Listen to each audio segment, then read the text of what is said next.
Minsan ba ang pakiramdam nyo nasa wrong place at the wrong time lang kayo? Tulad sa elevator, biruin mo, ikaw unang sumakay. Tapos nagsakahin ibang tao, napunta ka ngayon sa dulo.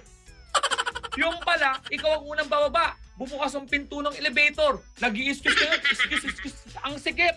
Hindi ka makababa. Sumasara na yung pinto. Excuse. Nasaran ka. Saan ang baba mo? Sa 40th floor na. Nadala ka sa taas. O kaya, nakita mo yung boss mo. Nagmamadali. Di ba? Sandali. Sabi ng boss mo, sandali. Sumasara yung pinto. Gusto mo makatulong. Pinindot mo yung buton.